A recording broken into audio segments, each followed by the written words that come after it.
What's up, guys? Sub-Zero here, back for another VOD review. Today we got a VOD on the new patch. So I know you guys, if you're in like NA, the new patch has not even dropped just yet, but if you're waking up the next day, or if you're in another region, the new patch is probably already out.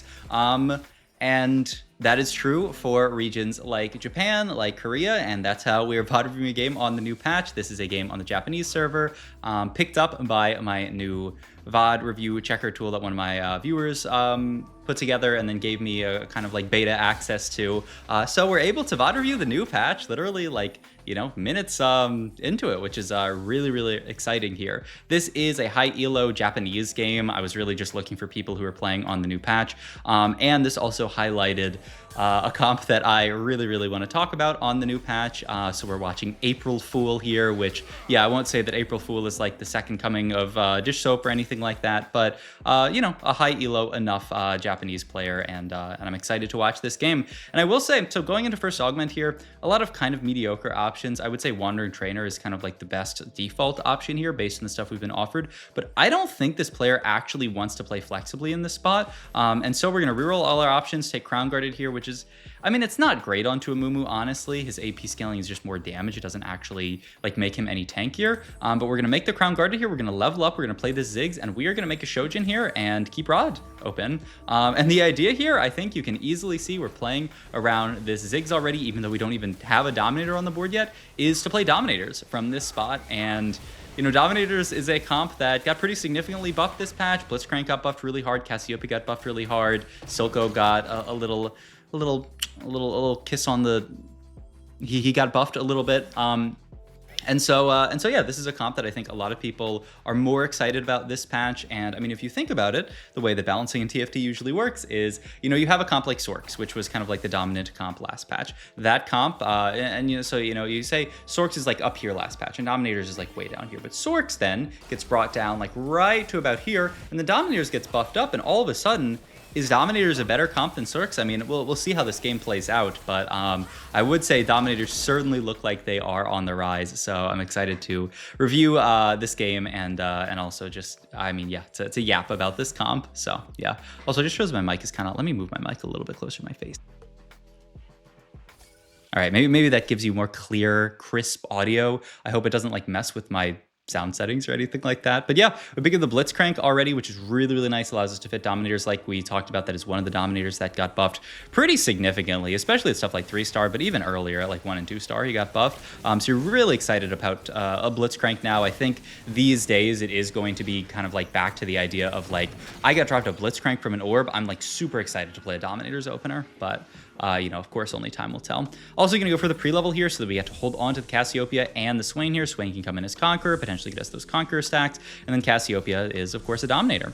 We have Rod open here. The generic Dominator item would be JG here. And yeah, looks like we are going to go for that. We did have the opportunity to make a second Crown Guard, but I mean, when you're playing Dominators, eventually the dream is for this Crown Guard to go onto Mordekaiser. And are you really thinking about double Crown Guarding Mordekaiser? I don't think you're that excited for that. And JG is just so good with Dominators, one of those comps where you're getting all of this extra AP. So the crit from JG is really, really, really nice. So yeah, I mean, I think it makes perfect sense to take JG here. And it's another item that you can make onto the Ziggs, which is pretty nice when you're itemizing him so hard with all the Dominators. But yeah, we're going to rotate into this guy here who's got a pretty big Rennie, a bunch of like high cost units on their board, but not that much backline here, so we should be fine here, especially if Ziggs can just, you know, eventually bomb, yeah, snipe out this Draven here. Let's do a little damage chart check here, because this is a long fight. Yeah, 5k damage out of the Ziggs 1, man. I mean, obviously, you know, Ziggs didn't get buffed at all this patch, but when you buff the units around him, he becomes a lot better.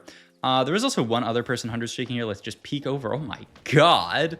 Oh my god. All the Shimmers, Gold Collector, i.e. Trist, 4 Sentinel setup is disgusting. We're really hoping we don't fight them. And we do actually luck out and don't fight them. We just fight this guy with the Sork +1 from the Tower Defense. I'm curious to see, actually. This will be a really, really good game to look at. Flower Girl. Keep your eye on that name. Also, ooh, that was a close fight, but we do end up winning it.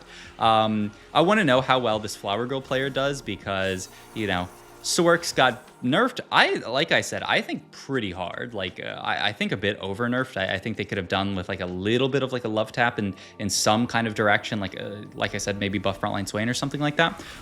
So we'll see. I'm curious how that player does. But for now, 5 streaking here with the power of these, well, really just this buffed Dominator in Blitzcrank. And yeah, looking pretty good here. Item-wise here, I mean, I think an Ionic Spark is very reasonable. Once again, we do have another opportunity to make double Crown Guard, but I do think Spark just makes sense. It's really nice for the components that it leaves open. April Fool doing a little bit of thinking about it, saying, yeah, I could make double Crown Guard, but the downside to double Crown Guard is that it does kill your Sunfire component. We go for the early level here because we know that we'd really, really like to keep our streak and beat this Trist player. I still don't know if this board does beat Trist even with level 6 just for Swain. It's gonna be close, but I don't think it is gonna be a dub. A little bit of damage. Ooh, that was a close fight, but yeah, we do end up losing here. So it ends up actually being a pretty poor level, but I mean, the idea is, you know, trying to keep the possibility of winning there. All right, reroll a couple of augments. I mean, Slammin seems perfectly fine here. You could go the crazy trait tracker. Portable Forge has some high roll options, but yeah, I like Slammin here. The only downside is like, we only have one component open, so it's not that likely that we'll just like slam it into something, you know, amazing here. And also, yeah, we do end up playing the Cassiopeia here. This was probably the better play last round, so a little bit unfortunate that we didn't get it in. We also do have Anomaly if we want to just make our board better, but I think maybe the idea is ideally we win this fight and then we can make gold here, or maybe even thinking about selling the Swain here. I don't know. I would really just consider playing the Nami here over this Cassiopeia, get Sork and Emissary and feel really good about it. And if okay, so we are going to sell the Swain here, just saying our priority in this spot, we win streaked enough. We could 5 loss this stage, honestly, and then just 4-1 it with 1,000,000 gold. That must be the thinking from this player. It's not a bad thought process. I was thinking of maybe like stabilizing a little bit harder, keeping something like Swain pair, and then, you know, if you hit Swain 2, boom, you can play around that as a frontline in this comp. But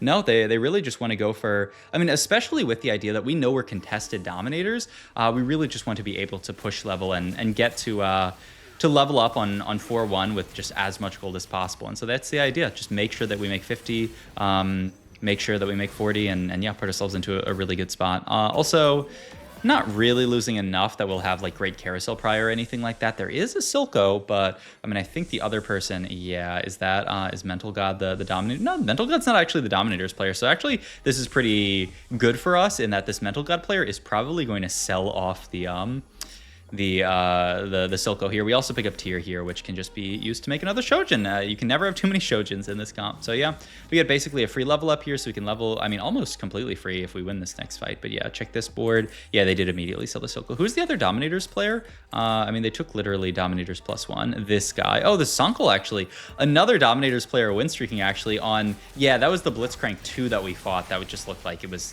doomed. Like, how are you ever beating Blitzcrank 2? Which, fair enough. Speaking of people who've hit early units, by the way, this guy's got a Mundo and a Twitch already with Experiment +1. A little crazy there, but okay, we're actually going to take another loss here, drop down to 70 HP. But like I said, if we 5 loss this stage, it's really no problem for us. This just allows us to, I mean, honestly, be in a good spot econ-wise to push levels. Take a look at Flower Girl again here for Sork. Okay, so doing like okay. I just want to get some scouting in the lobby. Also saw, I thought I saw somebody that was like maybe, no, I think I was like trying to think if someone else was taking Dominators. By the way, another person who, this person's certainly angling towards Twitch as well. The Bruiser +1, Bruiser with Mundo already with the Gwinsu's made. I mean, it's a Twitch game for them. That means that, I mean, this person is taking Mundos out of the pool. That's already 2 Mundos out, right? But this person's digging for Mundos. That other person is digging for Mundos. The other Dominator player is probably digging for Mundos. Mundos are going to be pretty hard to come across here. We have a Twitch here that we could maybe hold just to deny or something. But yeah, I mean, I have to imagine we're looking at just leveling up next round to try to roll before everyone else. We did manage to get that 5 loss, which, you know, is not, I mean, we lost a lot of HP for it, but the upside is we're pretty rich here. Pick up Bow here. We'd love to make that into, okay, we're probably not gonna be able to make that, but oh my God, Mordekaiser and Force Roll is always good. There is a double Mundo here. There's the Silco as well. Swain too, if we want it. It's actually a good question. Do you make the Swain? I think you do when to have the Mordekaiser. We have the Garen in here. Really just, yeah, I think it's very reasonable to roll to 0 here, and we're gonna move items over to the Silco one here. Yep, double Shojin plus JG going to get, I would think, made there. We also have the Crown Guard, and I imagine Sparks can own a Mordekaiser. A little slow on the items here, actually. It doesn't end up mattering because we do win, but yeah, a little slow on the items here, just trying to kind of figure out where everything goes. I mean, imagine we're making stuff like red buff Edge of Night actually seems pretty reasonable. Yeah, and then you have tier open for a 3rd Shojin if you really want it. All right, last augment here. Big grab bag, pair of fours, duo Q. I mean, pair of fours, you do actually have pair of fours value right now. As far as like other four costs that you really want to play, like obviously we have that Mundo coming, but like, I mean, yeah, probably not. Probably going to fit that in as 6 Dominator on this board, so I doubt that's getting taken. Duo Q, I mean, we already have the 5 cost, so not that excited for that. I mean, I feel for a big grab bag here. We want to itemize Silco, we want to itemize Mordekaiser, we want to itemize a tank. Like, I could certainly see a big grab bag being taken here. Especially if we roll pair of fours and duo Q into bad augments, but let's see here. Noble Sack, Cloning Facility, I mean, Inspiring Epitaph, oh my god, okay, yeah, I mean, that's great. So we can just take that, we have the 6 Domin, we pick up the Silco too, we do make the Edge of Night here. Ooh, we're gonna move over, red buff there, and then JG on a Mordekaiser. Oh, I like that a lot. So it's attack speed for the Silco. He's also going to spread the red buff decently. The JG really nice onto the Mordekaiser, and then Spark can just go onto our tank. We don't need to throw that onto Mordekaiser. Wow, okay. So it took a round, but I really like where itemization got to, and obviously an early Mordekaiser is never bad in Dominator boards. Who's the other is Sunkel the other? Yeah, Sunkel is the other Dominator board who's on 6 Doms, but probably didn't also natural the Mordekaiser. So yeah, I mean, win streaking still on this board also. Yeah, I mean, look at this. This is like a fine. I mean, obviously high rolling the LeBlanc is really nice, but I mean, the Silco won 9 streak, by the way, also holding on to all these Blitz Cranks. So you can see why I'm a little bit hyped for Dominators this patch. The person who is almost 100 streaking this game is Dominators, and then we just got put into an amazing spot to play Dominators. So the only question is how high can we cap? I mean, we can certainly look at pushing levels this game, this round. Also, this guy got 1 billion in gold here from malicious monetization. Really not, I mean, a good amount, but not an insane amount, actually. And they're just using that gold to push Fast 9. I mean, this is certainly a comp where malicious monetization makes a lot of sense. They did pick up Jace here. I imagine that Jace is going to get hotfixed. I know there is some kind of issue with Jace where he's like bugging out and like doing something that's really, really broken. I think, well, I was going to say, if you're an honorable TFT player, you probably wouldn't do that, but who am I kidding? What honorable TFT players exist out there? Still rolling here, actually. I'm pretty surprised from April Fool in this spot. I mean, our only big upgrade here is Mundo 2 that we can hit, and maybe the idea is just like hitting Mundo 2 is too important, especially in the lobby where Mundo is so contested. But honestly, with Slammin', I expected us to just push Fast 9 and dig for the Mordekaiser too, especially now that we have Pair, and especially because we're this healthy. But yeah, all right. Take another loss here, or I guess, no, we won last fight. So we take a loss here, and now we're going to go into Anomaly here, and I'm interested to see what we end up picking up Anomaly-wise. I mean, Energy Absorption, I mean, Magic Expert is not bad either. Yeah, I mean, Energy Absorption is not that bad either. You just get the free, oh my god, that is a Victor here. Yeah, and we're just gonna cut the Swain immediately. I mean, it feels bad, obviously, to lose out on the trait from Swain, but I mean, when you see a Victor, you're gonna play him. Yeah, I won't claim that this game's not high roll. You guys, you know what? I give you guys permission to go in the comments down below and say, wait, this guy just high rolled this game. He didn't even 6 cost on 4/6. I mean, that is disgusting. Actually, it's not even Victor's vision, right? 0.16% chance we just hit a Victor. I mean, yeah, I mean, I won't disagree with you. That is disgustingly high roll. But in any case, let's see where else we can go with this board. I mean, certainly now with the Victor, we can look at pushing level 9, right? The only downside still is that we have no real frontline, but I mean, in some ways, Victor is pseudo frontline, and a boom there, that solves our entire issue there. That's the guarantee. So now, no reason not to want to push 9 here. We can check in on Sonkel again. They ended up losing, actually, to these 2 players. Oh, yeah, they lost to, wait, they lost to us at 4-3? Oh, yeah, that's after we had hit our stuff. Yeah, that's true. And then they lost to this player as well with a little character that I always think looks like a smiley face. Was this guy? This guy, 6 Conqueror Jace. This is a cool game as well. All right, let's move back to April Fool. Still rolling. Wow, rolled on 8. Ended up finding 2-star like everything in this spot, and also going to potentially move a Quicksilver over to the Mordekaiser. It's attack speed, it's CC immunity. I mean, it's everything you could ever want onto the Mordekaiser. So yeah, I mean, the idea just being that, and I mean, Conquerors are a weird comp where this comp stabilizes really, really hard on 8s, but it also benefits so much from pushing 9. So I understand why a player like would want to over-stabilize on 8 and just make sure you have like the Mundo 2 and everything. I still think like this game, there's a lot to be gained from pushing 9, but you know, maybe they just wanted to secure some placements and make sure that there was no chance of them like bot 4ing or anything like that. And now, Now that we have the Mundo 2, our spot does look fantastic. Now we can easily look at pushing 9 here, and it'll be curious to see what else we end up getting in on this board, because like obviously we're not playing some of the other Black Rose stuff that you would normally play, because we have a Victor here. All right, we're also going to get a little bit of a bugged out cutscene, I think because we're on 2x speed. You know, this is probably like the least important like function to put in, but I wonder if I can DM the person who's working on this and see if they can get cutscenes working. It's like, but like that probably is way too much work actually, but I don't know why exactly they don't work, but I mean, yeah, who cares? In any case, the last place player ends up dropping off here. That was actually that player who was super cooking with that Conqueror board. It looked cool, but you know, maybe looking cool isn't that good. We also rotate into the Dominators player again, so we'll see who has the better Dom board. Also, this person looking for Blitzcrank 3. We talked about how strong Blitzcrank is, though. They are also looking at pushing levels with malicious monetization. Honestly, we don't have that many more decisions to make. I kind of want to pivot over to Sankel POV after this Carousel, which does have a Mordekaiser on it, if we want it. I mean, we do want it if we can get it, but yeah. We cannot get it here. So we're just gonna have to take some random frontline item. Yeah, T-Claw looks good. Okay, I'm down to pivot over to Sankel here because we're probably gonna see, okay, so it is actually just a roll on 8 idea here and digging for 3 stars. Dominator reroll actually, there's Blitz 3.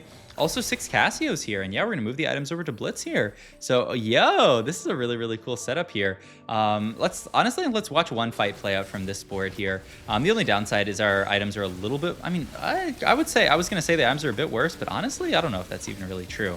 I think the items look really, really nice. This Twitch board does look pretty gross here, but I mean, Blitz, so much tanking. Oh my God, 24K damage here, and Blitz tanked 10K. I mean, wow, what a cool setup here. And also, all right, let's pivot back to our hero here, April Fool, but I'm actually down to go back and forth between Sankel and April Fool here. On a 5 streak, just off of hitting all the 2 stars here, even with an econ augment. Obviously our items are excellent. Obviously we hit the Mordekaiser here and we hit the Victor. But yeah, I mean, it's a beautiful 5 streak here. We'll see if we can beat this Triss board, which looks really, really gross and has a ton of damage. Honestly, oh my God, we actually just barely win that fight. Sankel wins as well. I mean, you can see, right? Like, this is why I'm excited about Dominators, because I looked at this lobby, Dominator, and disgusting Triss reroll spot. I mean, 67.5 AD with just like, I mean, I was gonna say Biss, but I don't know that Gunblade is really like Biss last item, but you can see why, like, these guys are dominating and also dominating. We're looking to push 9 here.